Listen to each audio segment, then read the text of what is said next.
All right. What's up, Val? Rented the News Jersey Shore episode 1, season 8, $3. Needless to say, get to be here. I love you, Val. You're delightful. All right. So we're here, having a blast. How are everyone doing tonight? Whoa.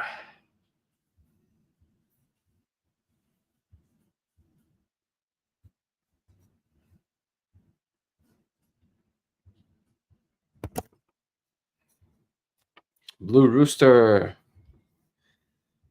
Xenophone, Johnny, Activensis, Kate's, Kevin.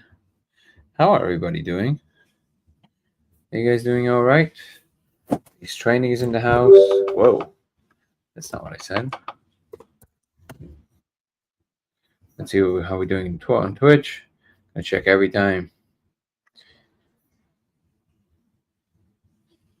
Nice.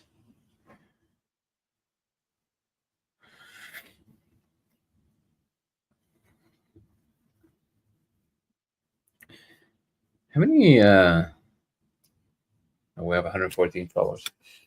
Not bad. Yeah, we gotta I don't know, I'm having such a hard time getting around to Twitch. Just because I don't know why. I have no idea why that is. What is this? Oh. Got it. I didn't know they do like live performances.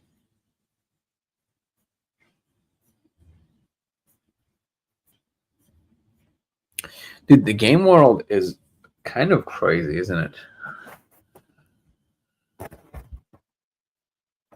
It's so enormous.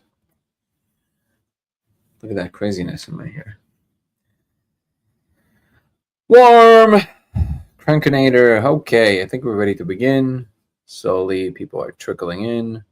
Welcome, Simulation Talk 235. Subnautica 2. What is that? Thank you, Blue Rooster, from joining from Twitch. Let's see. Subnautica. Is that a game? Yep. Yep, it is a game.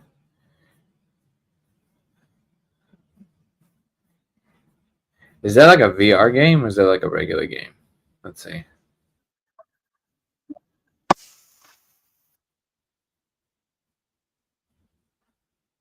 Oh, no. It's like a regular game. Looks bananas. The world is getting insanely amazing, I'm telling you. Stream game, yeah. It looks amazing. What's up, Nico? Never missing a stream, brother. I am so moved and touched by your commitment. Bonus round. Thank you for the likes. Appreciate you. Oh. Rebel. Zizo. What's up, Chuchun? What are you eating? No. Yes. Cosmo. You don't have toys. You have toys. You have toys, Bob. Look at this. He has so many toys. I guess you were right, Nico. Can't take the chaos out of the agent of chaos. He's been a good boy, though. He's been a really good boy. Hold on, I gotta give him a toy. Gotta give you a toy. Oh, you crazy boy.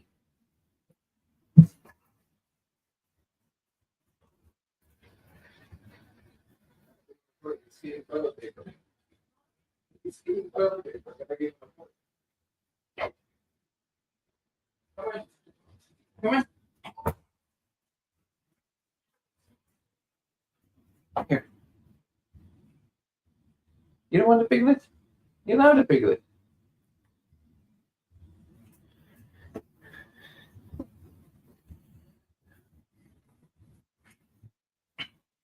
That's me, too. Good boy.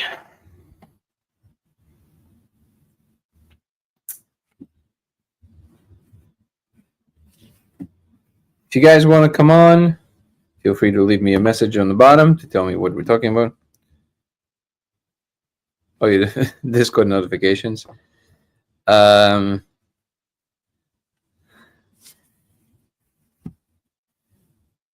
Guru rallies the troops. That's amazing. Well, I appreciate you, Guru. Oh, that reminds me. Let's see. Oh, my ADHD today is out of control. I had to check.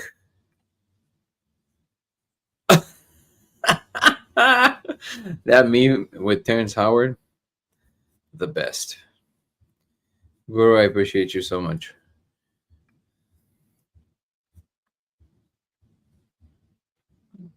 Yeah, tonight, Ebony, I don't know if you're here or not, but yeah, today we had a baby shower, so that was the majority of my focus.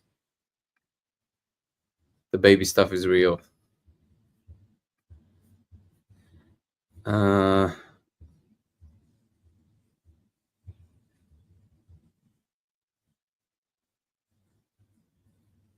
One second.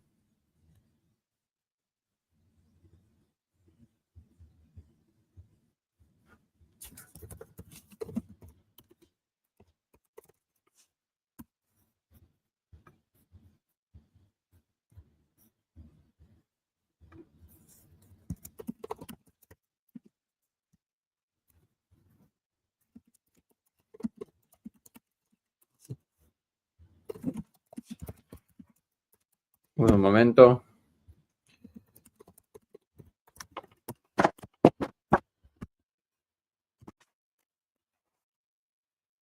Several interesting synchronicities today. Axelrod was one.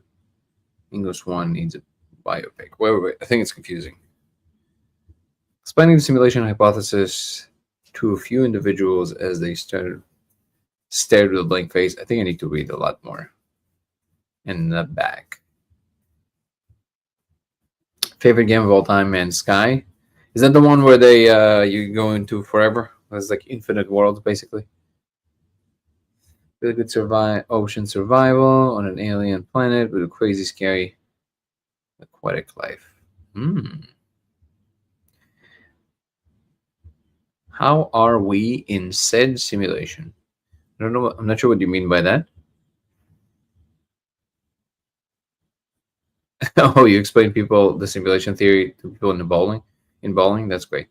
Several interesting synchronicities today. Axelrod was one of them. I'm not sure what you mean by that. And yeah, if we want to like and subscribe, it definitely helps.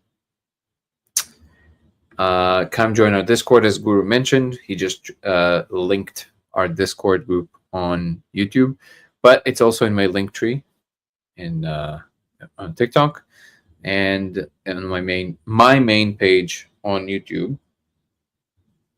The third link from the top. So if you wanna do that, come and follow us. Come and join the community. It's gonna be a lot of fun. Welcome to all the newcomers. Good to see you. Sam, Sydney, Udrid.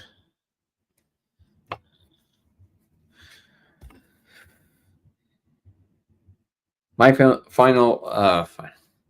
favorite game of all time was Final Fantasy VII, but it was mostly because that's probably the era that I played in. But yeah, I know a lot of people love it, but what can I say? That was the best game ever. What's up, Joshua?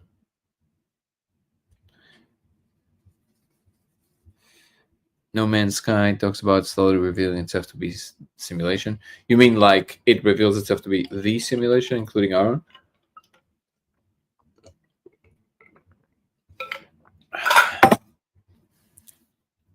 Final Fantasy VII was the best.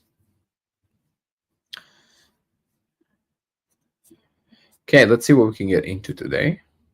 Again, if you feel inclined, go follow us on Twitch, LaserX83. If you want to open another tab and follow us from there, it will help the channel tremendously. Once again, it's LaserX83. Thank you, Blue Rooster, for joining from there. Did you watch the video I posted yesterday in chat? AI explaining simulation hypothesis with the VR. No, let me see. Was it in general chat? Oh, I see it. Hold on, let me get a summation of it. Hold on.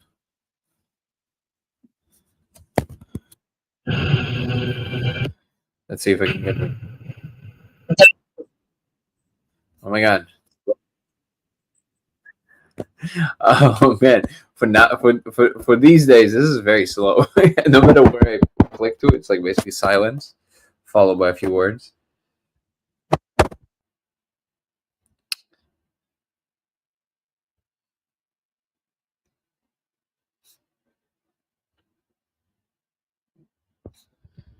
You want to give me a summation of it? GameCube. Wait, Final Fantasy was it on GameCube? Final Fantasy 7? I mean, I'm sure some Final Fantasy was, but 7? Are you sure? Maybe it was. Wow, GameCube, man, that's takes me way back. What's up, John? Peak simulation error. I'm a Zelda guy. I love Zelda. Wait, are those mutually exclusive? Like Final Fantasy 7 and Zelda? Even though the first Zelda I ever played was a pretty late one. I played Zelda Ocarina of Time on Nintendo 64. But then I played the old one.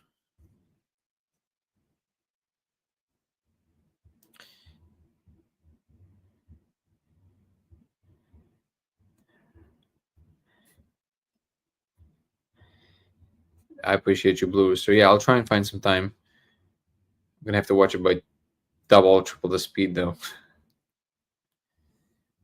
I have over 1,100 hours on Scrap.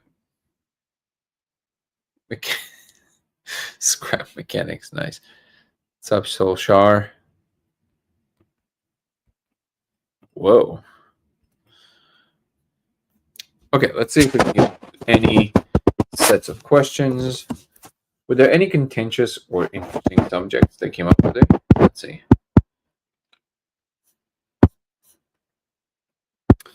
So many things that are coming up. I'm looking at my feeds, see if there's anything interesting.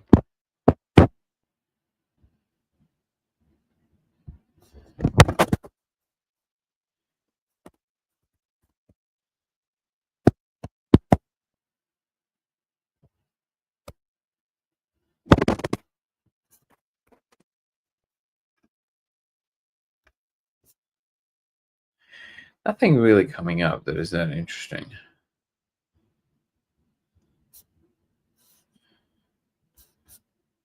So I guess we're gonna stay in the chat for this one.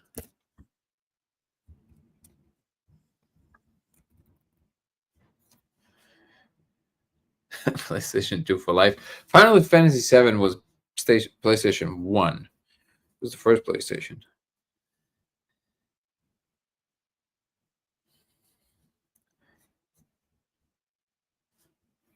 Thank you for the likes, Nico. I appreciate you. Okay, let's land. It was a pretty kind of chill Saturday today for me. Nico is coming up. What's up, brother? How are you? Hey, you should get a PlayStation emulator and Twitch stream Final Fantasy VII.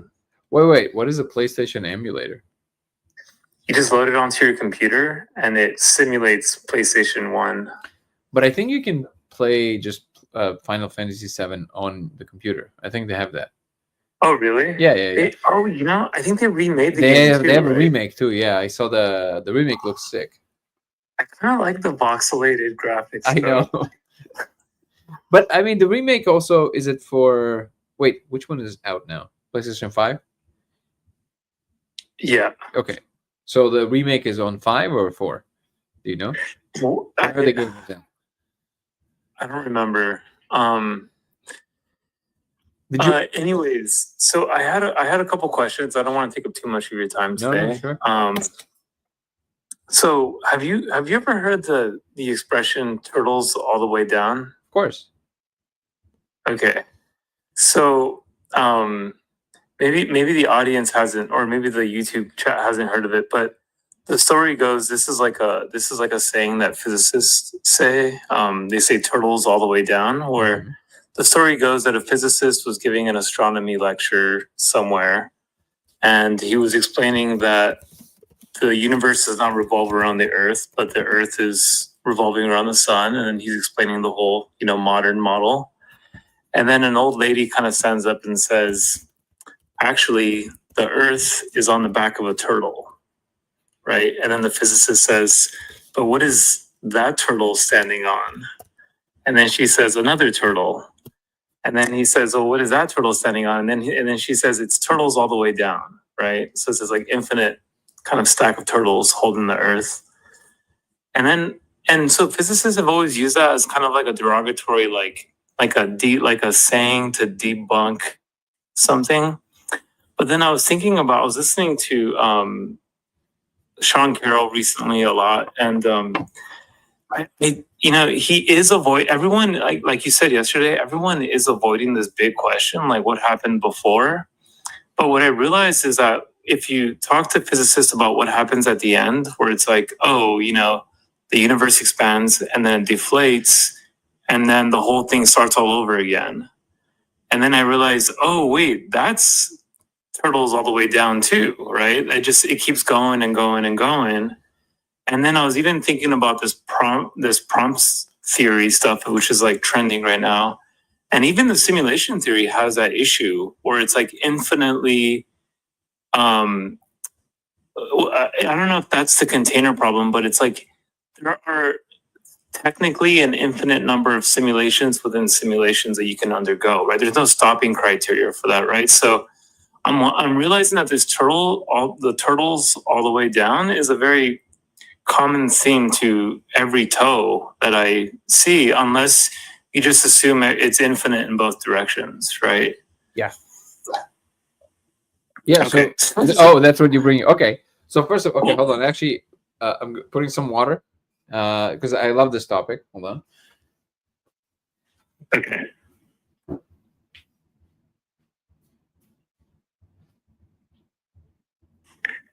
Yeah, so I'll probably throw it into the chat, but there's Melvin Vopson has his research. He has like this gravity is proving that we're in a simulation paper, I guess, that he just published. Maybe I'll ask Danny, but I'll post some videos on YouTube. But scientists are starting to kind of review this on YouTube. And it seems like a lot of people are like trying to debunk simulation theory with this approach. But it's really interesting though, because I do think Melvin is maybe presenting the best theory of simulation with gravity and entropy. Were you going to interview him on that?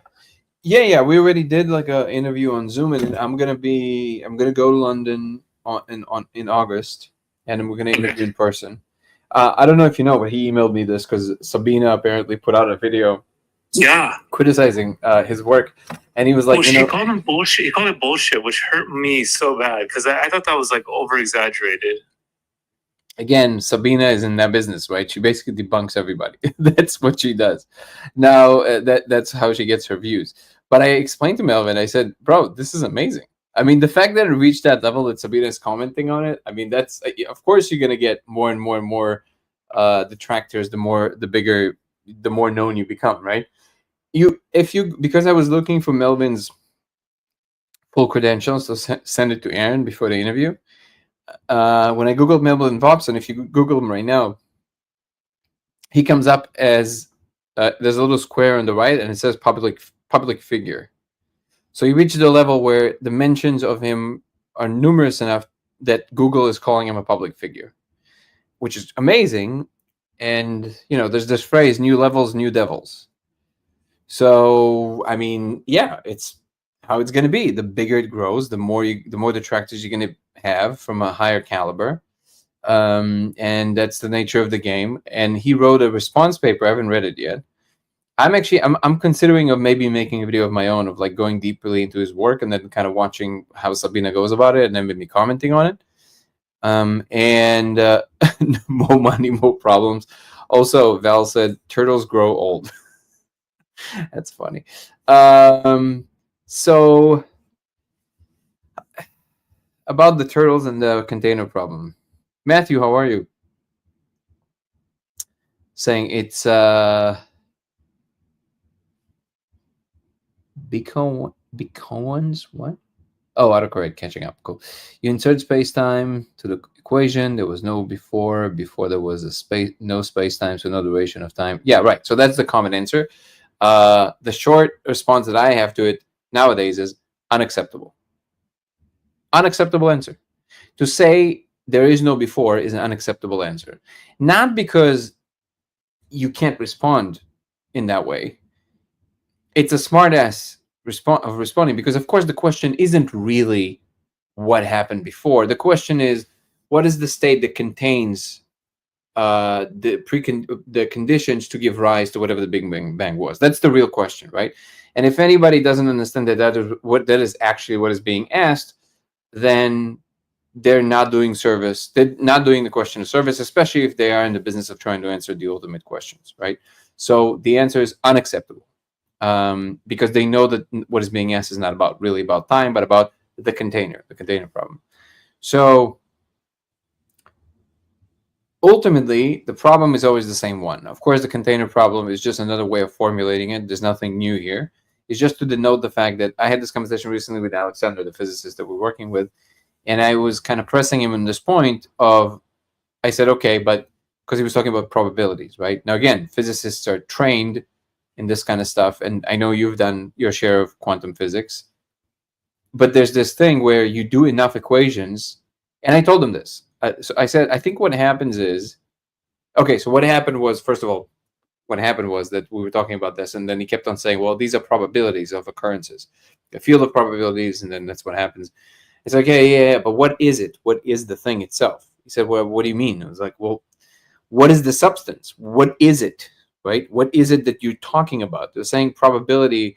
It's probability of something occurring within a system that is already a something, right? To say that it's just pure probability doesn't make any sense. Like, it doesn't mean anything. It's just it's a useful tool. It's a mathematical tool that gives you results, but it doesn't get at what it is, right? And he said, well, the thing is that when you train enough in quantum physics, you kind of get comfortable. That's his words, and I know it's a very common response. He says you get pretty comfortable with this notion that no, it is just the probability of it occurring.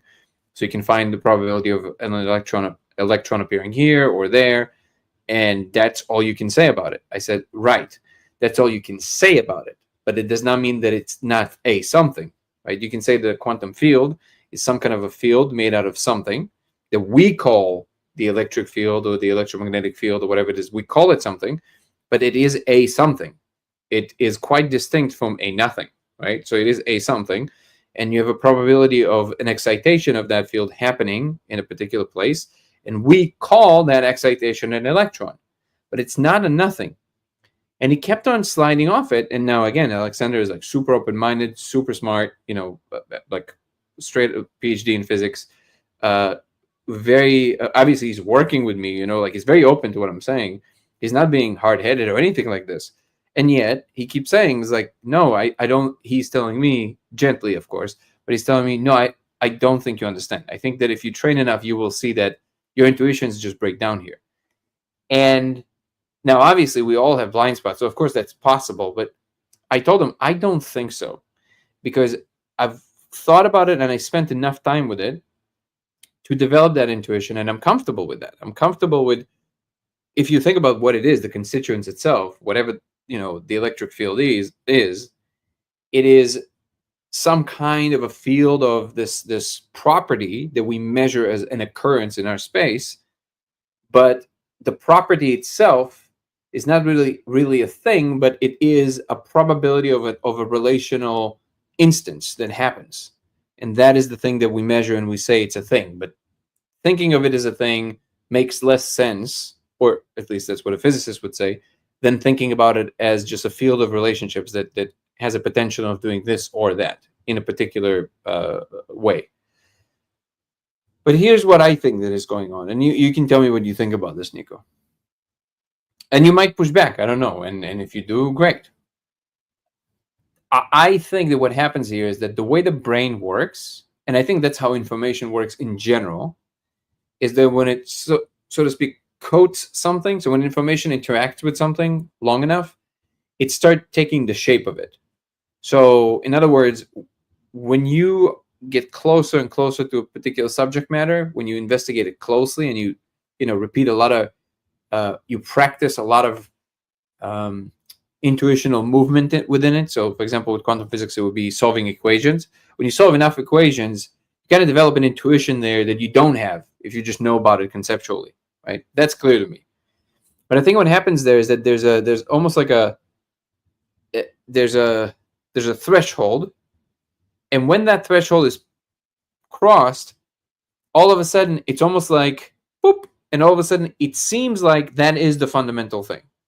Like you spend so much time with it, you get so comfortable with it that you can no longer shake it off as it being the fundamental thing. In other words, physicists get used to this layer where they're playing and operating.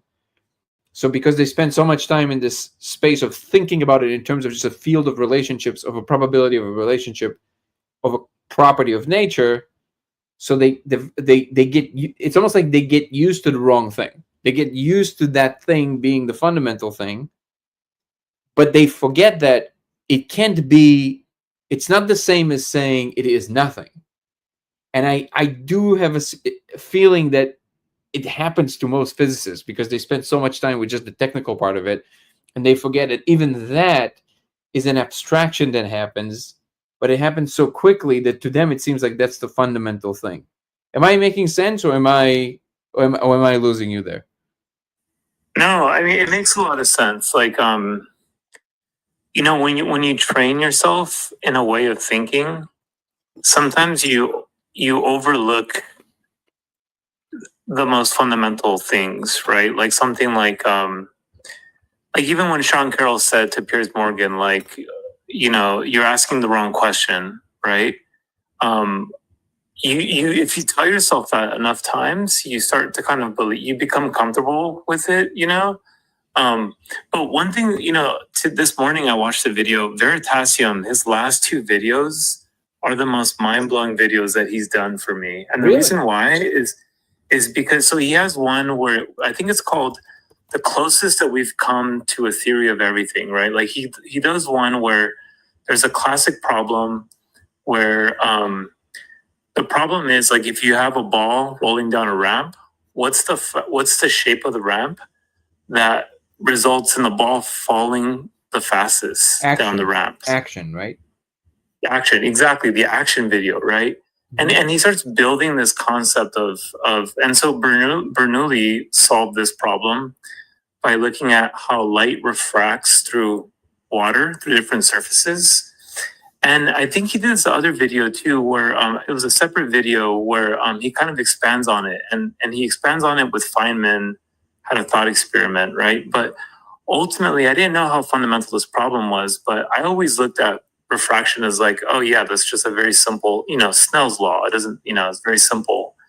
But really what's happening, it almost feels like it's a quantum event, and Veritasium did not use the word this is a quantum event, but it's like light is calculating the shortest path through that medium possible, right? Which there's an infinite number of trajectories. And then it somehow knows which one it is, and it takes that path, right? And the weird thing about it is that I was then thinking, that's weird, because how could photons know what the shortest possible path is? And what the video concludes in is that actually it's a field, and there's constructive and destructive interference throughout this field. And what you see as the shortest path is actually the constructive interference pattern of that light beam going through that surface. And so this is really interesting, because in the code, I'm curious how you came up with refraction as a possible technique, but it seems like that is collapsing the wave function, I want to call it a wave field, but I know the right term is the wave function. It is the wave function. But it's not the light. We talked about the two with Alex in this conversation that I'm mentioning. about exactly that. The diffraction is causing something, because I voiced exactly what you just said, which is it enters some kind of a quantum state, and then Alex correctly, he didn't misunderstand. I didn't speak clearly enough, because what I said is that I think that the diffraction itself causes the light to interact with its own quantum state. We get access to some kind of a quantum observation. And then he said, well, no, because it's not collapsing. It's still in the state of interference. And I said, okay, you're right. I didn't clarify. What I mean is that there's this confusion that people think that the wave function is the wave of light. They are not the same thing. The wave function is not the light. The wave function is the ultimate wave that carries all the possible fields. Okay. And it basically contains all the universes. So if you think about the Copenhagen interpretation, in that case, the wave function is postulated to be just a pure wave of probability. And when it collapses, it becomes the one world that is actuated. And that's what we see. In the Everettian many worlds interpretation, it does not collapse. It simply splits into these infinite factions, different worlds, what Deutsch calls shadow photons and shadow matter and all of that stuff. But it's basically parallel universes. But the wave function is essentially that ultimate wave. So it contains all the information, which if you look at it from that perspective, both me and Alex agreed that there's really not that big of a mystery there. So like it is still surprising, of course, but it's not as surprising as if you're looking at it from the classical perspective. So it's because you ask yourself, how does the wave know that it's possible that now in this world it's possible to know which slit the particle is passing through? Well, it's not so much that the wave knows, is that now what the wave was in its ultimate state as part of the wave function, it is now split into the one world where it is that one photon, because it is there's an apparatus that creates a state that now this universe contains the knowledge of where that particle is. And the second that happens, it must be where it's at. It cannot be anywhere else. Now, again, it's not satisfactory to anyone who's not used to quantum thinking, but if you just accept that the wave function itself contains the information across the totality of itself, then you don't have to necessarily be so surprised as to how does it know, even when it's, with time delays and all that stuff. Yeah, now the information is now in the universe. It's just like it is here now, so it doesn't matter. The universe knows the information is in, therefore that's why it knows. But one example that I used to illustrate what I was actually saying as to why I think diffraction does give us this access to see the code. What I mean is not that the wave collapses. What I mean is it's actually in the state before it collapses, but it is creating a resolution of what is there on the wave function itself. And we can use it by, what quantum ghosts are?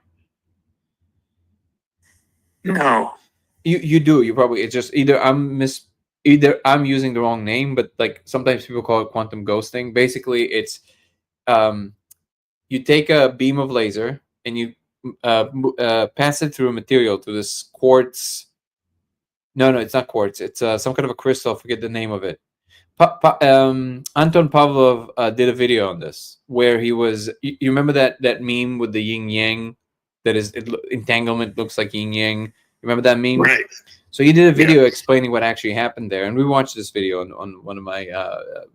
I think you were there on the Members Live, and he was explaining the experiment in which this happened. And what they do is they send a laser through this crystal, and then they send it through a beam splitter. So there's a crystal here, a beam splitter here. The laser goes through both. In the beam splitter, well, obviously the laser splits in two. One goes to a screen recording, and one goes to a screen that has an image on it. So the laser goes straight, hits an image, and the image is now fed back into the back of that screen where it recorded.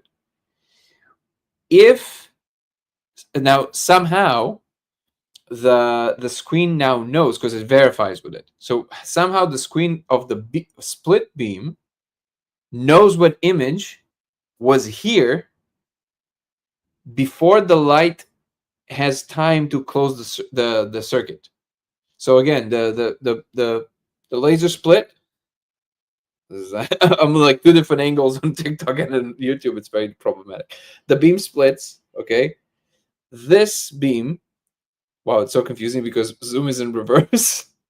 So this beam splits. This beam hits a screen, and that screen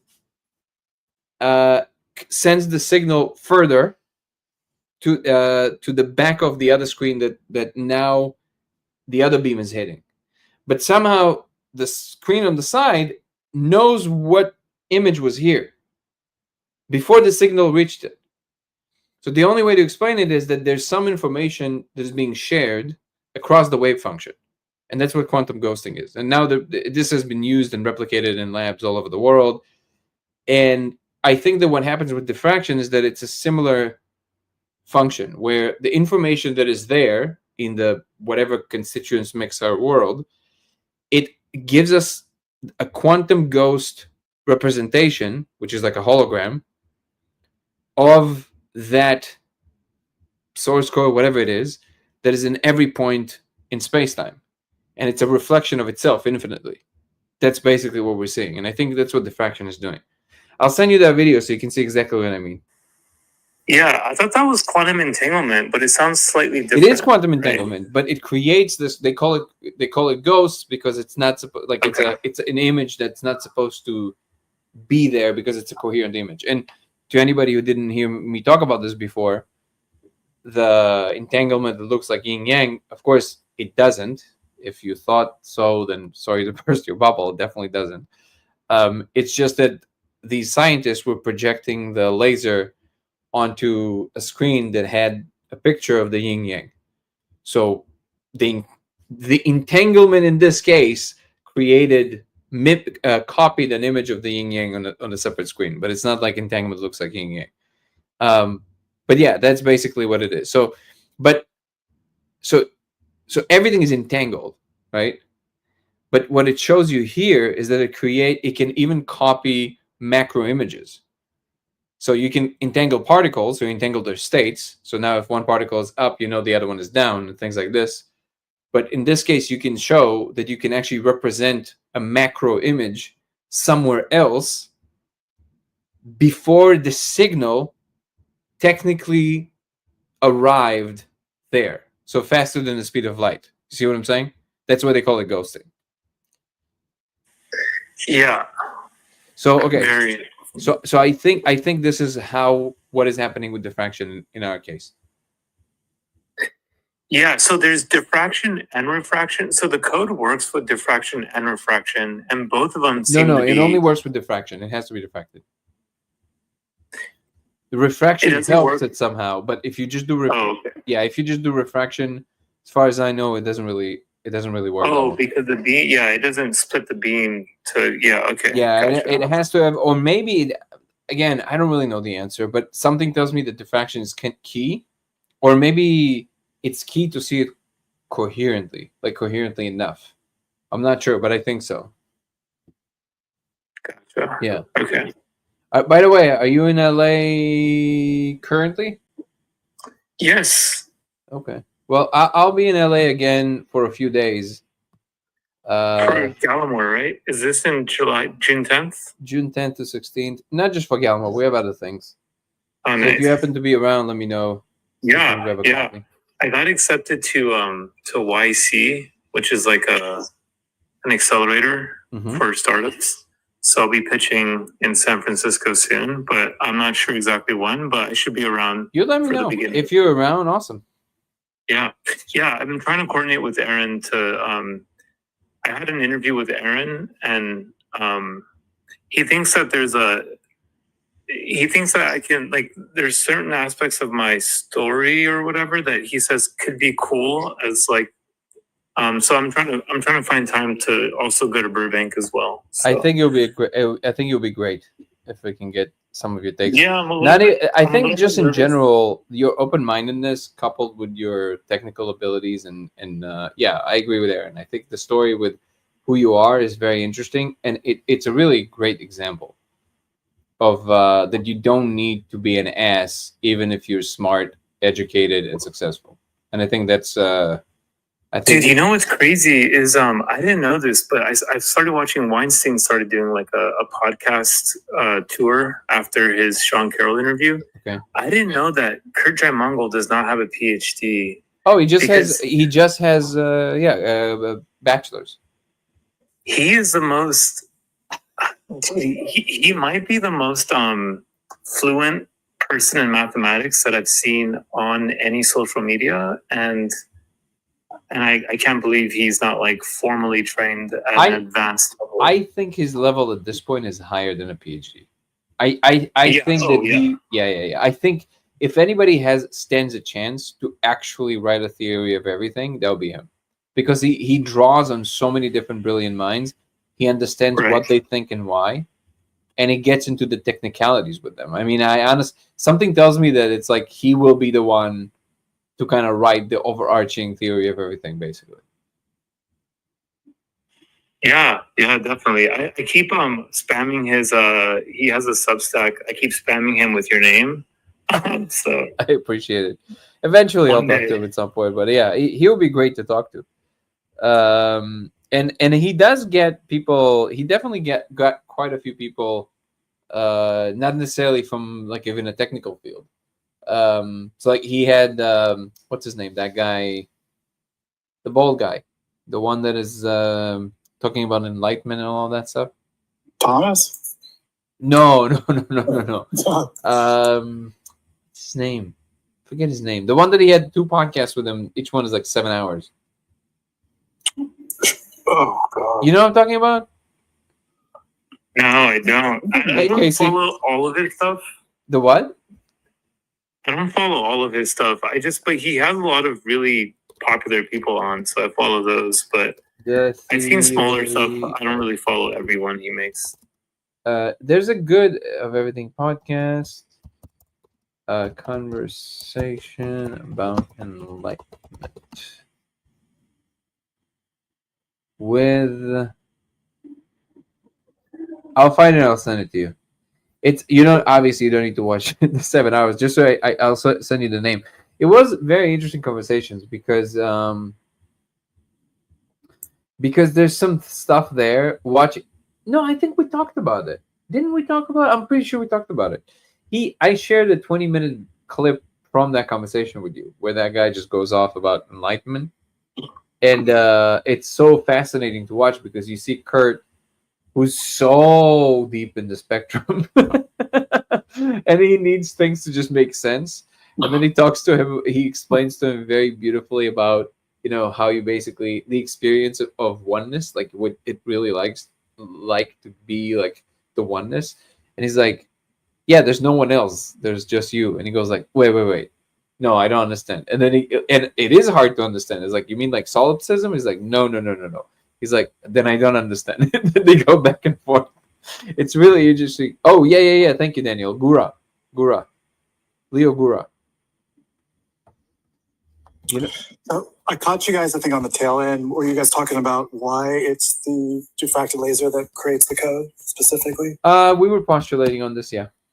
Yeah, that's a good question. I know in my little visualizer experiments, a simulated red diffracted laser is the only thing that produces good code-like results for some weird reason. But another thing I wanted to bring up was I was watching that latest Third Eye Drops with Gallimore, and they brought up Andres's visualizing tool, the 4D Wave tool. Have you guys checked that out yet? No, I didn't. What is it called? So yeah, 4D Wave? Basically it allows you to create 4D wave projections, and you can combine the two matrices. So as this thing rotates, and you can zoom in and out on it. Okay. I remember the lecture on this. Yeah, continue. Yeah, so I started plugging in some different matrices, and it was interesting. some of the effects it would create, but no code whatsoever. That's for sure. It seems to be like a different kind of concept that they're still looking at. That for whatever reason, I don't know why Andrews hasn't looked at the code himself yet. But No, he did. He couldn't see it. I okay. actually, he couldn't see it. As far as I know, he couldn't see it. Strange. So, again, gonna have to be discerned. You know, you can see it on the 5, and he's very comfortable with the 5. So maybe I'll try and push him to try with, with 5MEO. But wait, what else did I want to tell you both? Oh, by the way, before I lose you, Nico, do you know anyone? We know one of the experiments that Alex proposed, just to eliminate some you know, all the naysayers, to eliminate their concerns about speckle. He wants to test it by recording the light field itself. So there's a light field camera that we got, but there's a special screen for it. In order to project the full information, you need to have a special screen for it, which are usually very, very expensive. Do you know anyone with a screen like that, or anyone who knows somebody? It's a screen to show the reading of the camera, or a screen. Yeah. So Okay, light not field a sensor, but camera. So there's a camera called Litro, Illum digital camera, black all accessories, and there's a lot. I'll share the link, so I'll show you what the camera is. If you go to YouTube right now, by the way, I shared also the conversation I was telling you about. It's called, his name is Leo Gura. And I'll find the clip of the 20 minutes because it summarizes that the very long conversation, I think, in these 20 minutes.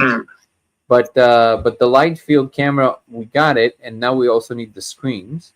Yeah, the lens or the screen? The screen. Okay. We got the camera. Light field screen. Let's see.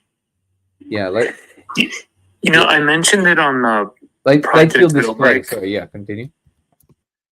I mentioned it on Project Jailbreak that if you actually polarize the light in one plane, so if you use an optical polarizer, so you shine the lasers through an optical polarizer, you'll get just one plane of light through.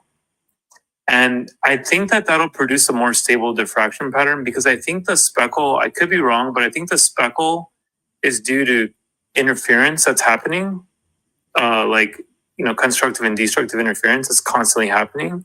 And it's supposed to be random and kind of homogeneous. But if you just show one light plane through, that should remove any interference. That should just be but the problem is you're going to reduce the power of the intensity of the pattern.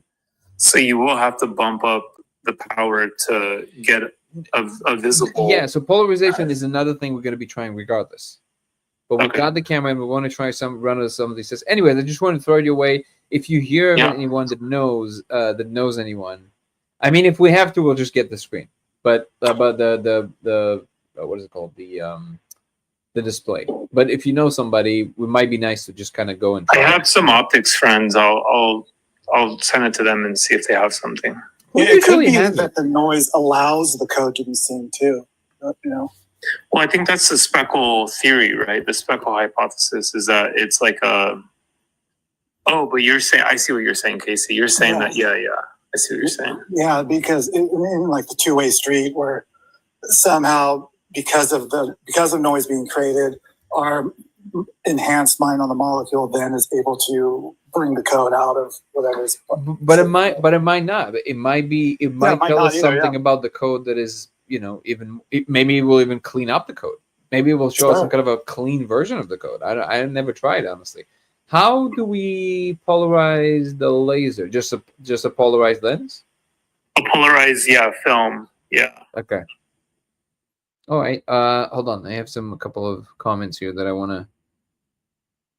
Been researching and fascinating, a lot going on here. Oh, Yoni, how are you?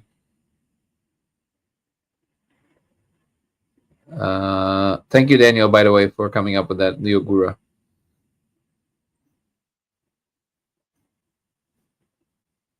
I say I'm learning and I try to follow along with what you just said. My question is, when light is refracted through a prism, it splits into different spectrum, correct?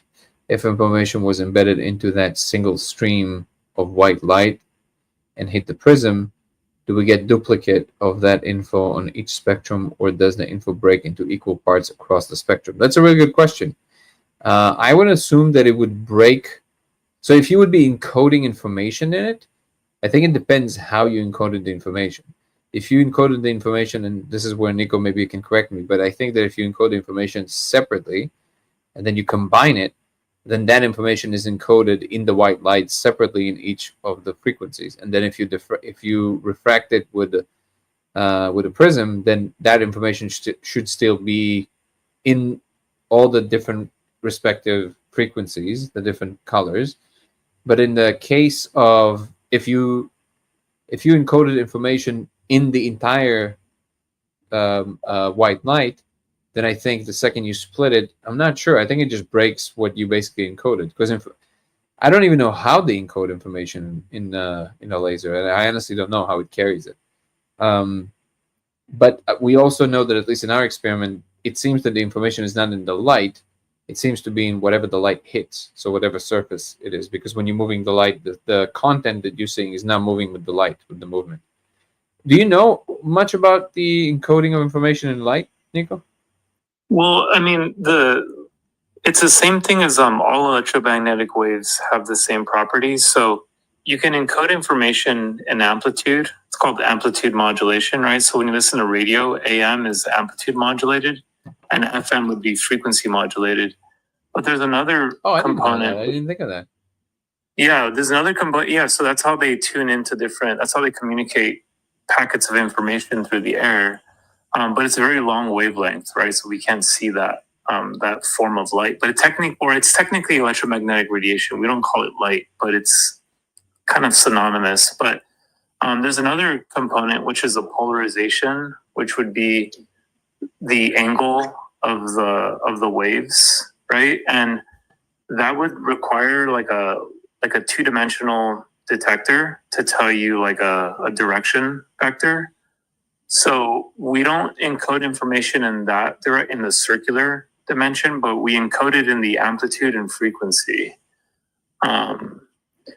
So that's why I think that it's really interesting to kind of build a physics setup where you're kind of able to modulate each of those independently and see what the code looks like as a result of that. Yeah, to see if there was any hints as to how the information was encoded, or how does the light, after we change it in that way or another, comes back from whatever content it shows us. Either way, I think it's going to tell us something. Yeah, like in the movie Contact, when they're listening in the beginning scene of Contact, when they're listening to aliens communicate, or they're listening to a signal, I always think like, yeah, that is how aliens would communicate, right? They would communicate with light or radio waves, right? And just try to encode some message into that. Yeah, and by the way, I so just to give you a bit of a kind of like break down what Alexander was thinking, which is brilliant. It says if you record the light field itself and you play it back and you look at what you're seeing, and then if you simulate the same light field, just completely simulated, so it doesn't contain the same, it's not an actual projection on the wall, you just simulate it. Now you can start playing with like, okay, is this just the stochastic pattern itself that amps up some kind of a visual, like some kind of a pareidolia, or is there information encoded in what you're seeing? So that's one. That's what I'm talking about. Exactly. Yeah. It's weird because like that's what I've been doing is simulating it in two-dimensional form on a screen, and I mean I've used so many different graphics generators, and it's only when I use a simulated 650 nanometer laser image two-dimensional that this creates this effect, and it's very interesting. Just fascinating. Interesting. So because I wonder what is the abstraction that it's simulating in that case, because I guess there's many ways to achieve this on a screen, and there's not as many ways to achieve it on the surface. I don't know what you mean by abstraction, but abstraction is in what is the generality that it's actually simulating? Because let's say you're telling a software simulate a laser, a 650 nanometer. Right. Yeah. But what is it simulating? Is it simulating the bumps that gives rise to what appears to be the speckle? Does it like what is it actually simulating on the screen? Yeah, it's just like a kind of a reddish color, reddish tone. I think it's Python calls it an inferno, is the color or pattern it uses. And yeah, there's a few. There is like a speckle effect because there's a few dots, like lighter colored dots and darker colored dots. But it's basically just a pinkish red image. But it's I could pull up the exact. I'll pull up the exact thing it says right now if you want. Yeah.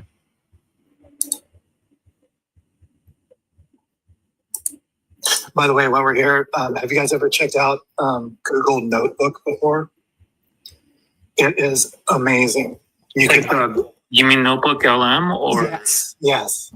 Yeah. The way you can generate a 2-person deep dive audio. Oh yeah. So cool. It's been around for a while. Yeah.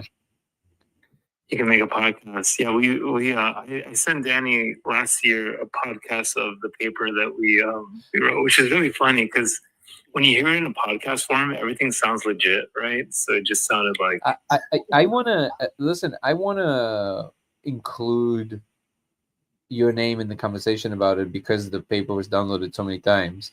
Are you comfortable with that, or you prefer to not? Yeah, I mean, to be honest, like the what I'm comfortable with is. Like I helped you format the paper. I don't feel like I added like all that. No. I know, but I want to still like I understand, but yeah, but maybe because of the position you find yourself in, you prefer to not be emphasized at all, and it's completely understandable. It just feels wrong to not at least mention you. So, yeah. I'm comfortable with it. Yeah, I mean, I guess I'm warming up to it just because I'm not super. I mean, I'm in like the corporate world still, but of course, it was very warmly accepted. Just so you know, like it's crazy. It was downloaded 1,200 times. It's bananas. It's like I told you. Like Melvin said that the paper, the second after that one, is 60 times. Yeah, that's pretty this is crazy. Okay, so I got the definition for you. Okay. So at its core, the image is a visual representation of a complex, mathematically defined wave pattern.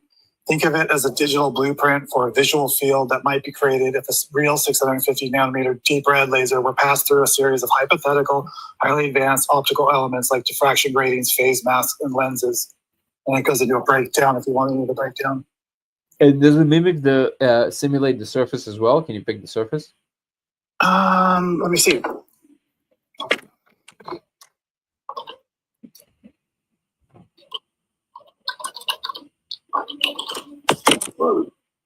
Sorry.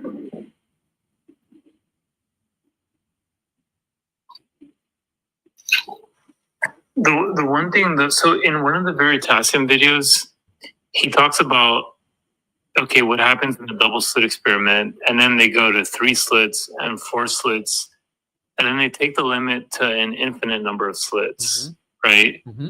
And it's really interesting because I didn't realize that itself is a really interesting quantum problem as well. So yeah, and it's like what I was telling you before. It's like I never thought lasers were interesting, or I mean, of course they're interesting. They're kind of mind blowing, but there's something really, really fundamental going on there. And I almost kind of want the Code of Reality move, the discovery, to kind of clip this. I don't want to say Veritasium videos, but like there's got to be some way of communicating that, hey, this is a really underemphasized part of physics. Because I feel like Veritasium blows your mind, or blows my mind, because he just rephrases a lot of classic physics stuff, and it's mind blowing because it's kind of like overlooked in education. It's not like in many ways he maybe not. I can't say that he discovers new things. Maybe but he's definitely putting an emphasis that is actually de-emphasized in many educational circles, which you only learn way later in the game, which is strange. Like the one he did about electricity, like it created such a storm. Like so many people started disagreeing with him, even from the physics community, you know. And it's like, but no, it's like, of course it's correct. Like, of course it's a field. Like, it's not. You don't have a like information. Like, you don't have electricity like moving from one place to another, right? We know that. But then why is it so hard for people to accept that the field is basically just going through a transformation? Well, and I think I have a suspicion that out of all the scientists studying this kind of stuff, 90% of scientists don't actually understand the fundamentals, right? Like, because when Veritas, like that video showed us, I think that, you know, even something very simple that we think of with electrical circuits, like, is it traveling faster than light or is it, you know, and I think, yeah, I mean, like, we're not doing enough thought experiments these days. We're not like redoing the classics, right? That's how you build that intuition and that wisdom, is by redoing all the classic experiments. And when you go through school, you don't really do them all. Yeah, no, that is a very, very true statement that many people just don't understand the fundamentals, and it's kind of crazy because when we think about it, it's just in the wrong way. And by the way, Evan Sponsor is saying, I filled out the questionnaire on the website. I can see the code sober 100% of the time. I've been doing it with the molecule originally. There has to be others who have experienced this. I did hear it a few times, Evan, actually. But thank you so much for filling out the report. Yeah, that's very valuable. Are you with us on Discord? If not, please join our Discord. Guru, Guru, can you please put the Discord again? Thank you so much. This is the protocol. If you can put the Discord link again. Please come join our Discord if you're not part of Discord. This would be super valuable. Like if you turn on a laser right now, you see it as coherently as you would with the molecule. So that happened to me for a few days, like 5 or 6 days after I did 5-MeO. But not with the molecule. You're saying now, so first of all, how long have you not done it now? And are you still seeing it? And do you see it as clearly as you would see it on a molecule, or not quite as clear? What's up, Mikhail? Good to see you. I got the most beautiful music studio up and running. You will freak out when you hear what I got simmering. I'm so excited, man. I do hope it's a perfect movie. Well, I'm excited to listen to it, man. I appreciate you, man. Yeah, man. I mean, I'll be excited to, first of all, for the first time to actually meet you in person, if we have the opportunity. And I do think that way or another, either we get the chance to see each other this round or not. I definitely hope you find the time to come to Burbank and do an interview with Aaron, because I think it'll be wonderful to incorporate some of your beautiful wisdom in the film. Yeah, we'll definitely sync up. Is one question is Andrew plugging his book, or Probably. is he? Yeah, probably. Yeah. Okay. Yeah, he's going. I know he's going on Danny Jones again too. Okay.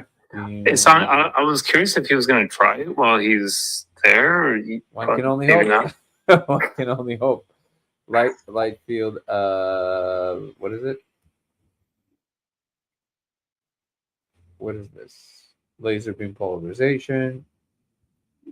Oh, display. I always forget the word display. Let's see if we can rent one. Looking glass rental. There you go. Yeah. Okay, so we can rent it. Dude, it's so wild. I'm looking at them right now. Yeah, they're $10,000. Wild. Look it up right now. Oh, it's the ones that kind of look like real holograms. Right. It's bananas. It's so pretty. It's crazy. I'm gonna post it here. Wow. So All right, it's funny. let's I told manifest it, access to one. What? it's funny how I told it to simulate a surface, a 3D surface, and so it simulates it, and it's just kind of interesting that it's simulating this like magnified surface, so it's very jagged edges, but at the troughs, or the valleys or whatever, down at the lower parts, not the upper tips, there's these very thin line artifacts, And I'm just wondering, like, oh, are people just like doing the same thing? Like when they hear about this laser project, they're simulating an image. Oh, and then they're just saying, oh, they're just seeing these same artifacts they're seeing. I don't know. It's so weird. Like, interesting. Yeah, it is interesting. Okay, I and now that I'm seeing what's involved with that screen too, I think it can be very, very interesting to test. Huh. Okay, well, let's manifest access to one. All right, I think, what time is it? Yeah, we're after midnight. So I think Evan is saying, to answer your question, it's probably been 60 days since doing the molecule last. Yes, I can still see it sober. It's finally more clear under the influence. It's definitely more clear under the influence, but it's 95% clear. So 95%. Okay, that is wild. Yeah. And did anything else change in your perception at all? Like, do you see auras? I know it sounds like I'm just being silly, but I'm serious. Like, do you see anything weird, like more spiritual or anything like this? We've read a lot of interviews. What you're doing is indeed fundamental. Has to be. You know, you're saying that the code's visible in the green light, and I've seen it in the green light during the first filming test. But is the green light running at a different nanometer than the red? Yeah, of course. It's a high frequency. Okay, gotcha. Yeah. I added a link to a physics simulator on Discord. Yeah. Where you can actually build the double slit experiment and other types of geometries. Can you send it to me? Yeah, I posted it on the Discord general channel. General channel. It's also, yeah, you can click it and kind of see.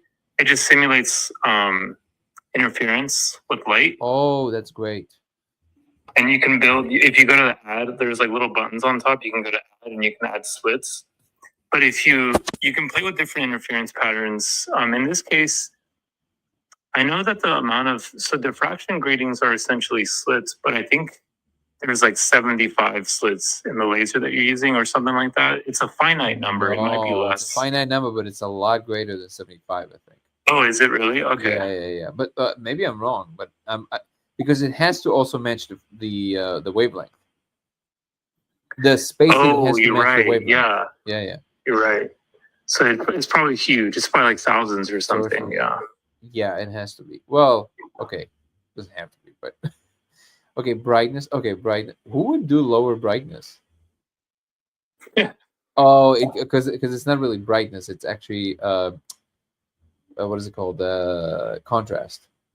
It's really what it is. Okay, so contrast. Let's leave it here. Where's the number of slits?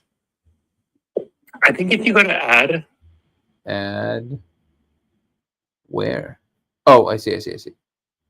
Add slit. Boom. Okay, but that's classical waves?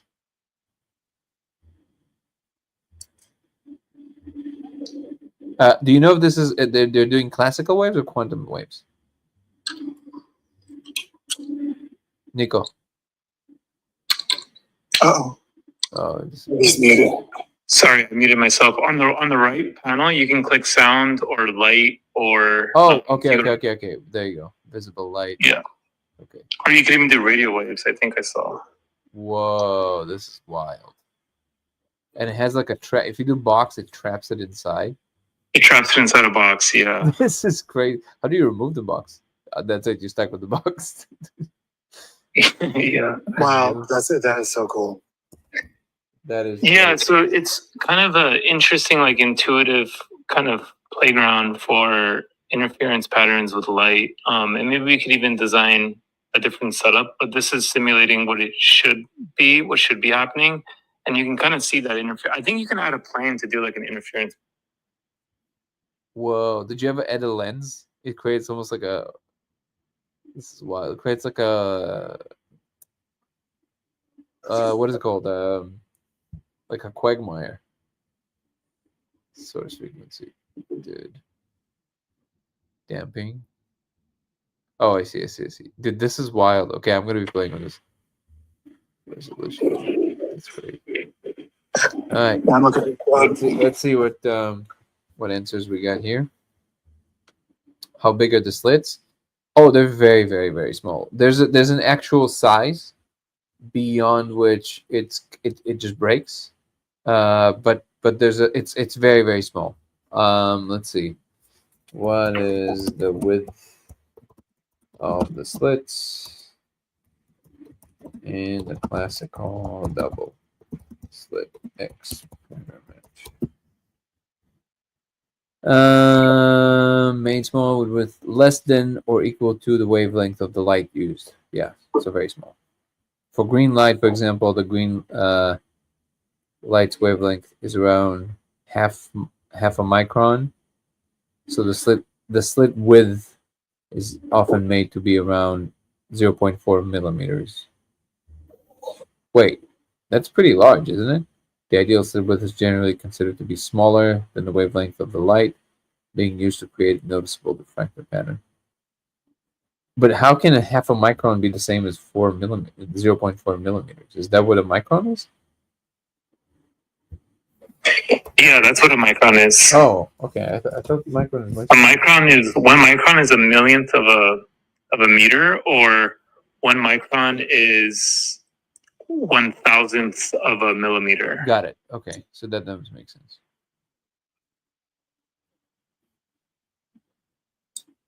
Oh, you have a 3D view, dude. This is amazing. So amazing. This is crazy. I'm loving it. Oh man, this is clear wave. Okay, so now it starts new waves. Yeah, I feel like I'm on the molecule just looking at the 3D wave.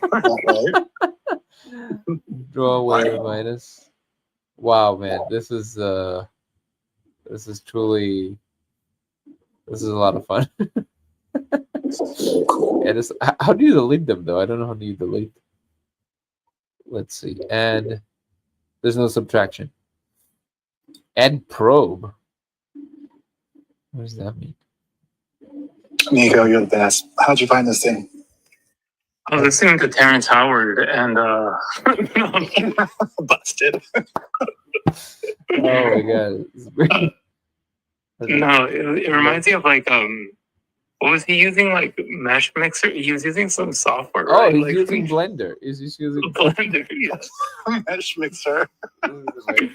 He's just using. Yeah. Anyways, but no, this is cool. I actually posted a YouTube video of someone that was playing with this. It's this girl in the UK. She's like, dude, she makes so many videos. Her channel's called Looking Glass Universe. She does so many cool videos on double slit experiment. Wait, she did the double slit experiment herself at home, right? Yeah. She's really cool. Yeah, exactly. Dude, I'm in love with her. She's like the best because she's doing things like how you could do it at home. Yep. And she's explaining it. And in one of the demos she did, I'm like, what software is that? And I like zoomed in and found the link and I just started playing with it. And then I was like, oh, I should send this to Aaron in case he needs to, for the B-roll or something, you know, if he needs some stuff. But yeah. Man, I'm going to be playing this for hours. Yeah. I'm doing it. Igno saying I have been keeping track of many of the woo-woo people and the cutting-edge physics for a while, comparing extremes from every angle. I feel this will answer so much. We definitely think so as well. It's very possible the pyramids used this. The land of Cam showed the full diagram of the chemical process and how the final end process produces a laser. Maybe they saw these things too. I highly doubt they had lasers because you need to have a pretty clear understanding of quantum mechanics, which I definitely don't think they had. But hey, we were majorly wrong before many, many times as humans. So very slitty chat. Nice. Okay, so we don't have comments so far, but I'm excited to read the report somewhere. So that is kind of wild that he's saying it's 95% there. That is kind of crazy. It's kind of hard to believe. I mean, I believe him, but it's so crazy. What's the Discord? You can follow my link tree in my description. You'll find the Discord link on TikTok. Or come visit Dango Thoughts on YouTube, DANGO Thoughts on YouTube, and you can find the link there as well. It's the third link from the top of the main YouTube channel. Bye, guys. And with that note, follow our incredible guests and good friends. Casey, his handle on TikTok is CAW_AHA. Once again, it's CAW_A as in Apple, HA as in Apple, and Nico McKay, NIKOMACKAY, NIKOMACKAY. Guys, I love you. So thank you so much for being a part of this. If you want to follow me across platforms, it will be Danny Goller, DANNYGOLER. There will be Instagram and TikTok. Goller Danny on X, just swap them. Laser X83 on Twitch, and Dango Thoughts on YouTube. DANGO Thoughts on YouTube. Come join the membership program. It includes Zoom calls with me, weekly lives, aside from the daily lives. Those are for members only, and we dive much deeper into subject and watch videos, break them down, do all kinds of fun things, talking about aliens. We have one coming up tomorrow. If you join the membership program, you will have access to that.